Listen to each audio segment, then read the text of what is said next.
Sveiki, esame No Problem renginių organizatoriai ir šiandien mes kalbėsime apie didžėjaus darbą, kaip su kuo susiduria didžėjus, kokiam problemam, kas sunku, kas gerai. Reikia kažkokią mūsų tą paslaptingą didžėjį pakviesti. Ir irgi gali šnekėti, nes visi galvoja, kad didžėjai iš vis nešneka. Nu, aš taigi, šiaip dar ir padainuoju kartais.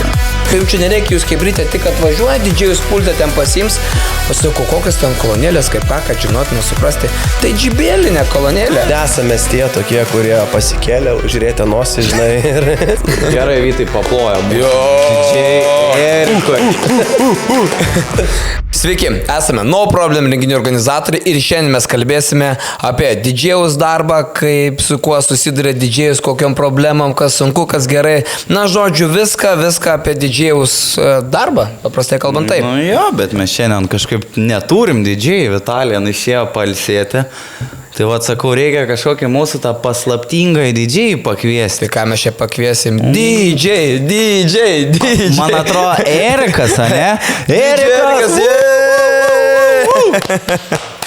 Okay. Labas vakaras, publika, arba diena, arba su vištiena.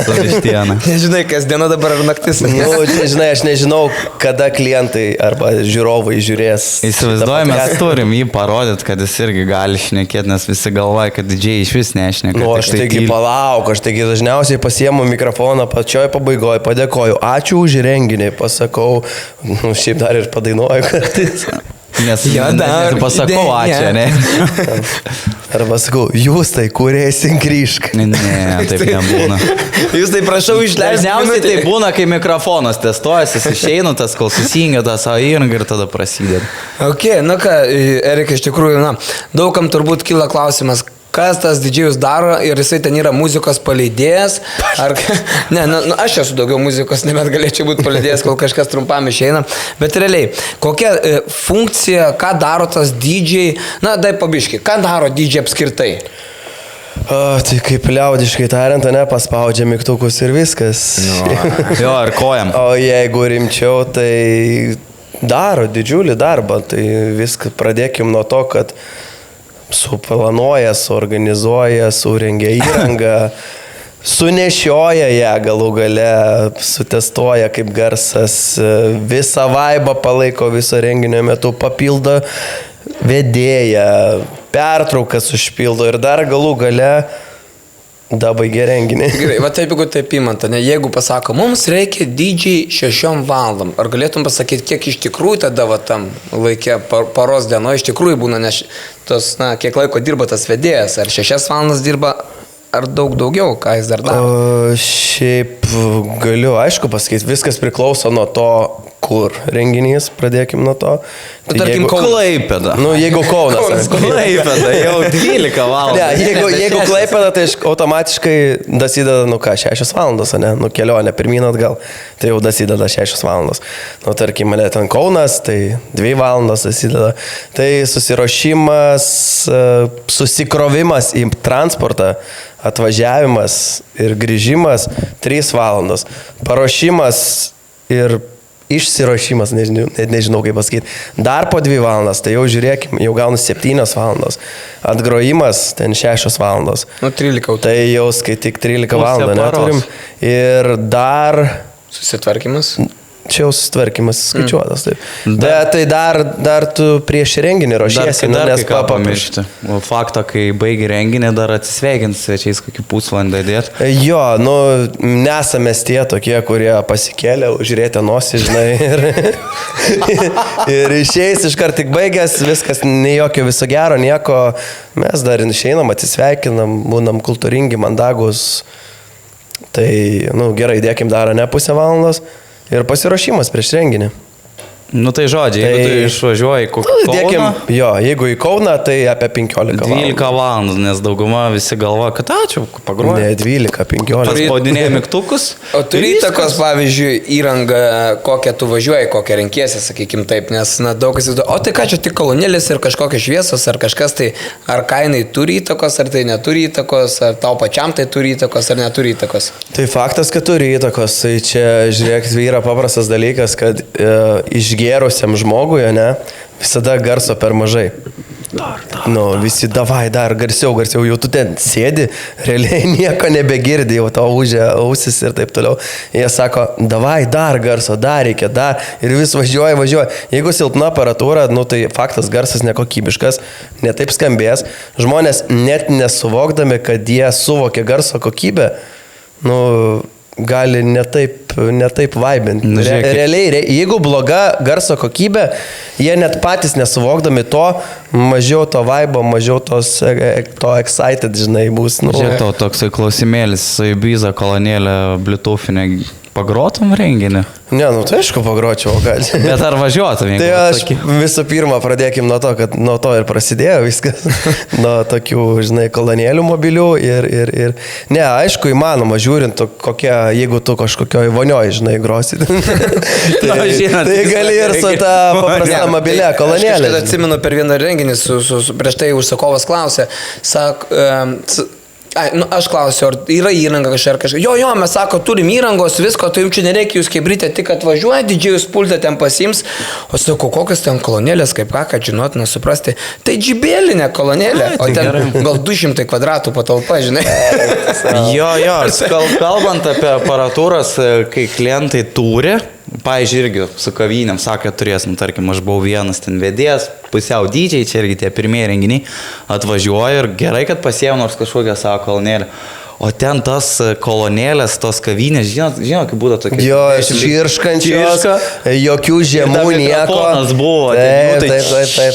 Tai ačiū Dievui, kad turėjau savo mikrofoną ir kolonėlę, tai nors tas išgelbė. Tai kalbant apie renginius, jeigu ten klientai turi kažkokią savo įrangą, tai tada jau vertėtų pasižiūrėti. Erikai, vat kaip didžėjus, pasakyk, kad auditorija iš tikrųjų kas labai svarbu, dėl ko svarbu turėti gerą įrangą.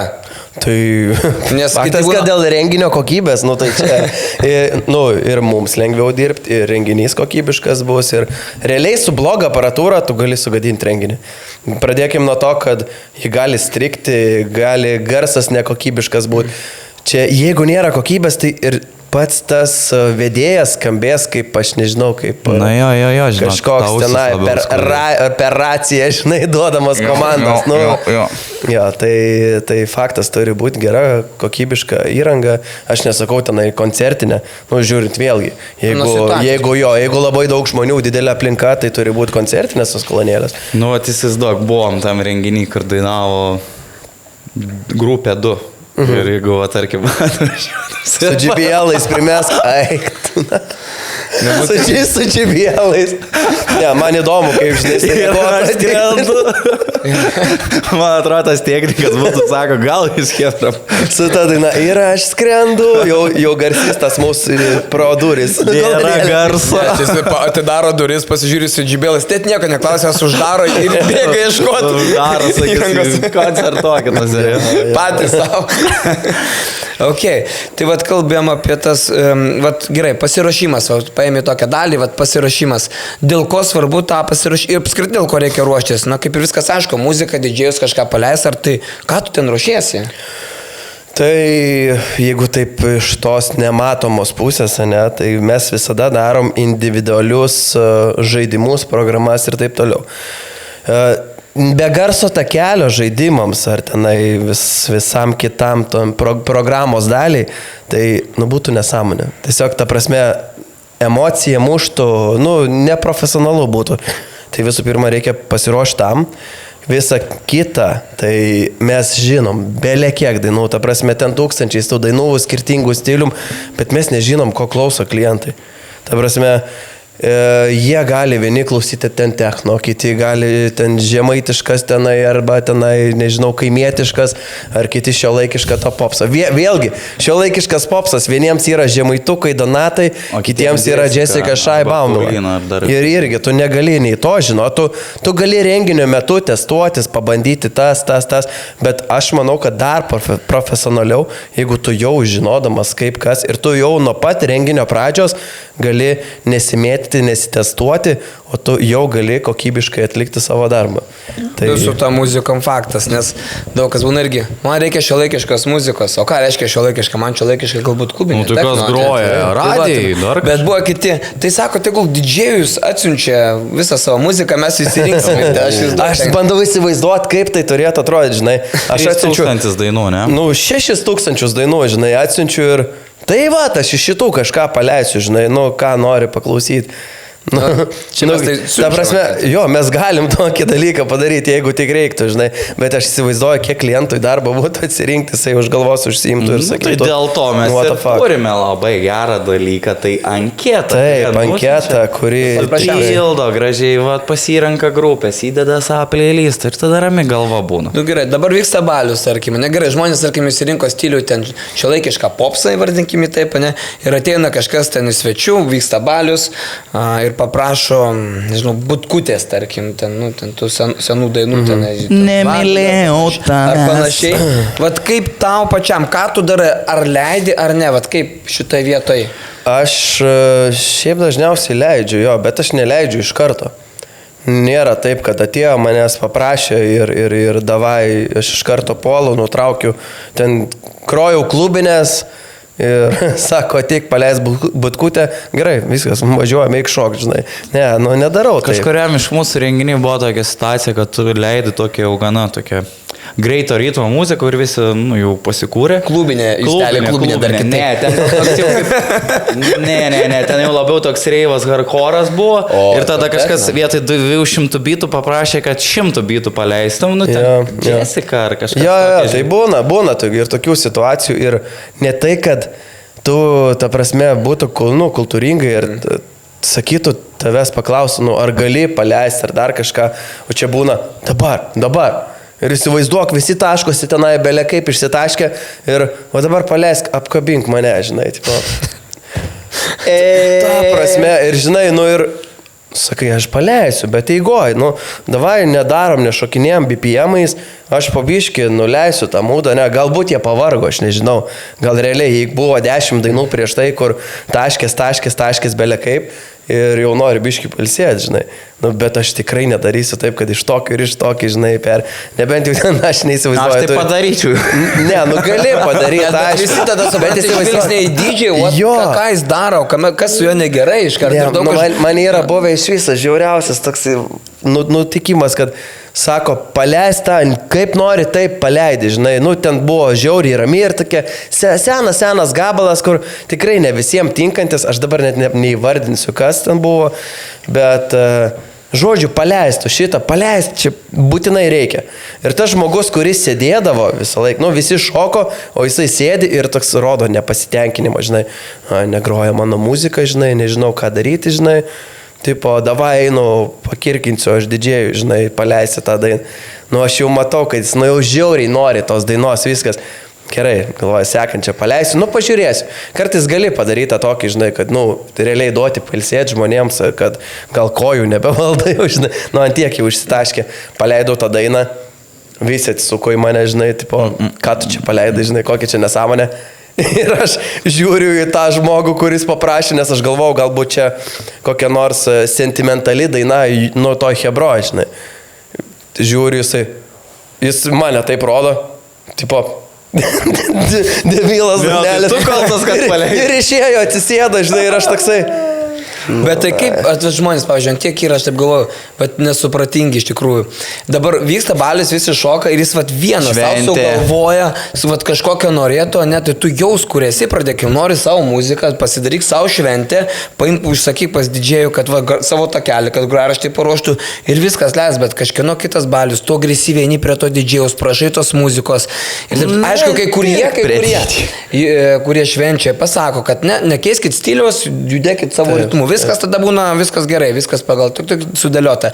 Bet kai ateina prašo, tai išmuša ir tada ir didžiai, ir tas žmonės gaunasi ant ko suverčia viską. Tai ką tas grybas didžiai paleido ir realiai, ir mimikos, ir viskas.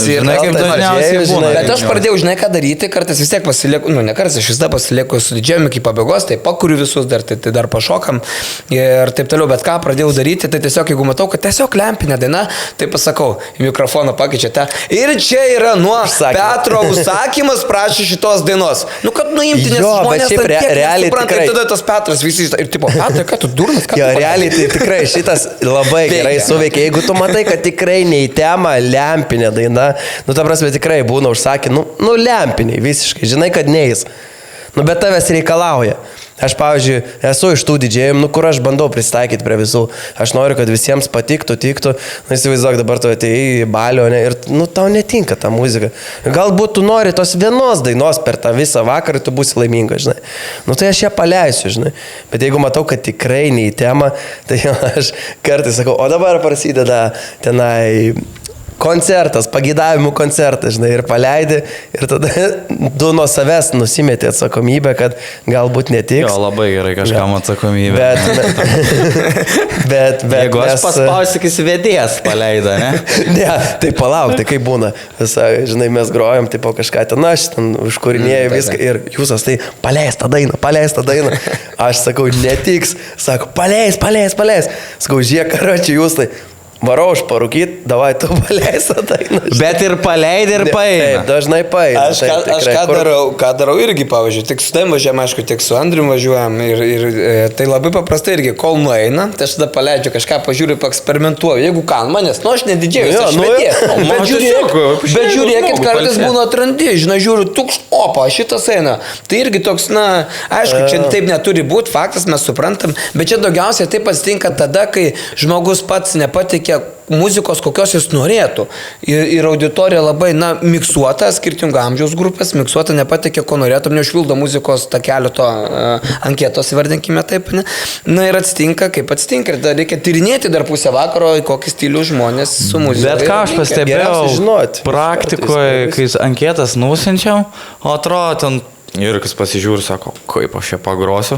Ir tada taip gaunasi, kad ten kokį 10% paleidžia tų dainų, kas jam patiko, o gaunasi Todėl, kad būna tokie renginiai, kur užsakovai klauso būtent tokias dainas, ne?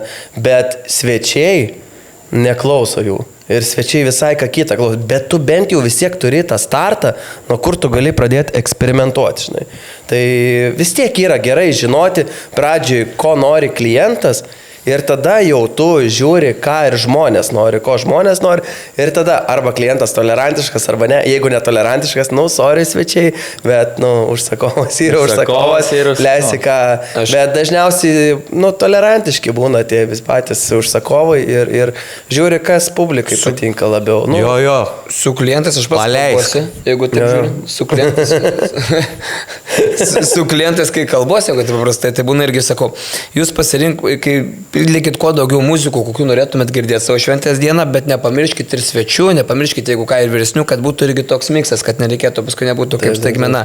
Tai taip, nu jo, mes čia apie save pagalvojam, bet apie kitus taip nepagalvojam, sako, žinai. Nu tai priklauso kokia šventė. Ne, tai natūralu, žmonės dažniausiai pirmą kartą planuoja savo šventę ir daug ko nežino. Aš irgi nežinočiau, jeigu nedirbčiau šitoje industrijoje. Ir tu nežinotum, ir tu niekas Tai nežinotų. tas pats kaip plytas. Šiaip dėl playlisto dažniausia problema yra, kad žmonės linkia į lyrinės muzikas, ne? Nu, tarkim, ramios, lyrinės ir taip Aš toliau. nesėdį klauso. Jo, mašinui kažkur ar ten namie kažką klauso, jiems, nu, patinka toks stilius ir jie, nu, jie vaibina, net ten jiems smagu, bet nepagalvoja to, kad renginiuose visiškai netinka.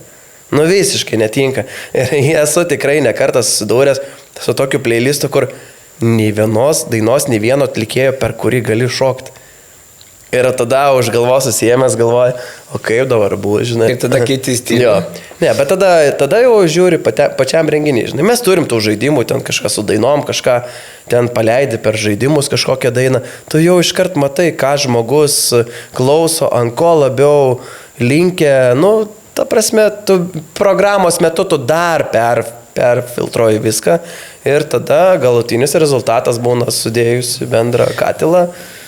Geras. Gerai, bet Erikai, klausimas dabar, kaip tu pats jautiesi būdamas dydžiai per renginį? Arba muzikantas. Kaip jautiesi? Kaip vedėjo piešką. Kas tokia? Torpeda, sako. Torpeda. Torpeda. Ne, bet nekalbant apie torpedas, na, kaip sakai, bet kaip pats jautiesi, kai sukuri žmonėm emociją, kai visi taškasi. Ne, tai gerai, faktas, aš tarkim, yra labai daug tokių niuansų, kuriuos kartais supranti, kartais ne. Va, tarkim, geras oras laukia, ne? Nu, tu stengiasi leidai ten labai gerą muziką, net, nu, tikrai, kur žinai, kad šoks, bet geras oras laukia, visi būna laukia. Ir toksai vidinis nusivylimas, gal, ar aš čia blogai kažką darau, ar čia kaip. Bet čia mano problema, žinai, aš visada noriu, kad būtų kuo geriau, stengiuosi kuo profesionaliau padaryti ir man faktas, aš daug geriau jaučiuosi, kada šokių aikštelė pilna, kada šoka. Nu, bet pats įsivaizduok, plus 30, kokia 6-7 valanda, dar saulė nusileidus. Jo. Tu tikrai norėsi salėje sėdėti ir ten kais, gal ten kancinieriai bus. Tu norėsi sėdėti, ten su draugai šnekėti, su šeima, kokteilį gerti ir ten mėgautis. Gerai, ten muzika, tut. Taip. Žinai, ne visada reikia. Pasijuokti iš justelę per renginį. Arba iš tavo ūkio. Kad nemata vedėjas, kur veda. Ne, manęs dažniausiai nemato, mane girdi. Tai aš taip dažniausiai, žinai, bet tau reikia išeinu auditoriją, matai, dar mes nesam tokio lygio ant scenas, bet mane kažkur girdi. Tai va, plius minus garsas eina iš kolonėlių, tai tada atsisuka į tą pusę ir tada randa mane. Žinai, kodėl taip gaunasi, dėl jo visada ir yra tie tokie trankus išėjimai, kad žmonės suprastų, reikia pradėti ieškoti, kur tas Vytautas. Čia per pacūkas laks. Atkompensuoji, žinai, gali energiją kompensuoji, tada visi, o šitas ateina, kas čia toks, o. Tai įsivaizduok, jeigu kokiam krepšininkam vestų. Nu gerai būtų. Jie taip dairosi, žinai. Gerai, nesityčiam iš Vytauto. Tai ką, jeigu taip darant akcentus, nesudarant apie dydžią, jeigu paprastai kalbant, ne, tai pagrindiniai akcentai, justelį pabandom sudėlioti akcentus dėl ką? Publikos pajautimas, orientavimas. Publikos jautimas, okei. Tada scenarijaus dėliojimas pagal tą scenarijaus dėliojimas. Pavyzdžiui, kada kokia ten pradžioji muzika ir ten pabaigoji, žinai. Tai. Jo, pabūt vedėjo tarpeda. Nu, tarpėda, tada jis mano pagalbininkas su muzika, nes tiek be manęs ir aš be jo nebūtų tą programą. Tai čia mes vieni be kitų nebūtume. Jo, tai ta prasme būtų be ryšio. Gerai, tada kas dar? Įrangos paruošimas. Sutikrinimas. Ėjimas parūkyti. Na, žodžiu, gero vaibelio pakūrimas. Dar komunikacija su klientais iš tikrųjų. Nors ir aš kaip vedėjas komunikuoju, bet vis tiek būna tokių klausimų, kur reikia didžiai perduoti ir vis tiek, nesidėjęs. Mato, kad su tavim nėra bendros kalbos. Nu, aš, pavyzdžiui, didžiai, žinai, pakalbėsiu. Pakalbėjau, einu pas didžiai. Ai, geriau einu, kas supranta apie tą įrangą. Tikrai, tarkim, kad, tenka ir pakomunikuoti, šiaip apšvietimo, kaip pavyzdžiui, nori, čia paprastas dalykas, ne, sakai, o kokią norit, kad dominuotų spalva, ne, tarkim, šviesų. Aš ne tik ten didžėjus, kuris už muziką, aš dar ir apšvietimą reguliuoju. Visą vakarą tu reguliuoji apšvietimą, kad būtų apšvietimas nukreiptas tenai į tą, kuris atlieka užduotį, kad graži aplinka būtų, ta prasme, viską reikia daryti. Darbis devintarbis. Mes taip žiūrim, wow, Erik, aš taip žiūriu, wow, kiek daro. Aš tai dar nesu jo tiek matęs šnekančią, žinau, galvoju, aš didžiai iš vis nemoku. Neturi progos pasirodyti. Gerai, tai ką, tada toks mūsų visas dar kažką, Erikai, savo pusės. Šiaip, aš taip žiūriu, jo, mes labai plačiai apšnekėjom visus dalykus, visas patirtis ir tipo kaip ką darom. Bet jo, esmė tokia paprasta, kad reikia pasiruošti prieš renginį, reikia kartais pakomunikuoti su klientais, reikia palaikyti emociją tiek viso vakaro, tiek viso renginio, tiek vedėjo, ir atlaikyti renginį, visus prašymus, reikalavimus. Jo, turi būti lankstus, išsulaviruoti su visokiausia muzika, nes yra keiščiausių prašymų, keiščiausių reikalavimų. Jeigu tu to nepadarysi, tai nesi profesionalas. Gerai, Vytai, paploja mūsų didžiai Erikui.